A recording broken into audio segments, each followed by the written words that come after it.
Okay, ladies and gentlemen, the topic that I'm going to present today is dynamic modeling of COVID-19 disease with an impact of lockdown in Pakistan and Malaysia. So, these are the contents of my today's presentation. We'll discuss generally about the introduction, literature review, the problem statement of my work, and what were the research objectives. Then, what type of methodology I have proposed, discuss some of the simulation results, and last not the least, we will conclude our topic.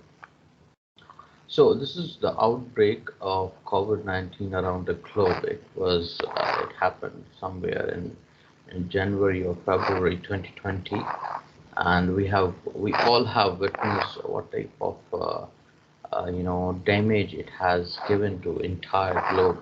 And apart from that, at that moment, being a researcher, I was looking at that how I can contribute for the for in this pandemic situation, how can I contribute for my research through my research actually. And then I read some of the literature review, and I come across that this pandemic has done a lot of damage at that time. And it was a time when I recorded the data till April 12, 2020.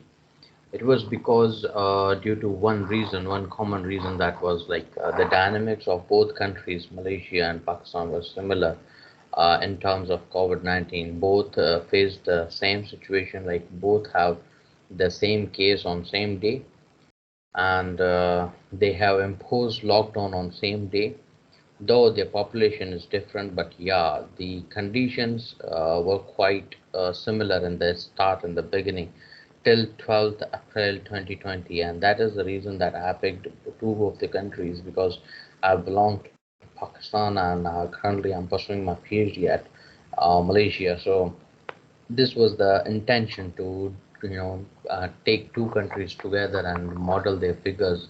So apart from that, we have 10 countries over there till April 12, 2020, where we can see the top 10 countries which were affected in the beginning a lot. These are the top Asian countries, and in which you can see that Pakistan is on eighth number. And in the beginning, we witnessed that it was all, it was uh, originated from China, so China was like facing a lot of issues at that time. So these are the techniques that been used, have been used a lot for modeling the pandemic, specifically the COVID-19. So you can see that they have these type of modeling approaches which they have implemented in several countries. So you can see that many of them are imposed or implemented in China, and some of them are implemented in Italy. Who can forget Italy? In this pandemic, they have faced a lot of issues over there. And yeah, after going through these techniques, so I thought that okay, how about if we just figure out that what would be the current situation or upcoming situation in one jurisdiction. So keeping up this idea, what our team actually, me and my author, decided that okay, how about if we acquire the data of suspectable and exposed people um, from one of the public areas or within the jurisdiction, and then the infected and recovered data from any local hospital or something like that, so that we can compute the reproductive number. So that was the actual idea for modeling the COVID-19, so that we can conclude that upcoming month or upcoming week, how it will, what would be the spread of COVID-19. So that was the idea, and yeah, the objectives was, I again want to repeat that, to model R naught and to visualize the entire data. So these are the equations why we are actually modeling or concerned with the suspectable, exposed, recovered, and infected people, because of this particular equations which we have adopted from the literature. You can see that the rate of change of suspectable is given as in this form. Similarly, we have for the same rate, the same mathematical expression for exposed, infected, and recovered. And last but not the least, the R naught is computed like something beta into epsilon upon this product actually. So, keeping up this idea, we have done some case studies where we imposed lockdown as well. And due to lockdown, what would be the graph? Because till now, the vaccines are introduced so far, but at that moment the vaccines was not there. So the only solution was to keep yourself safe by having lockdown and less movement to public areas.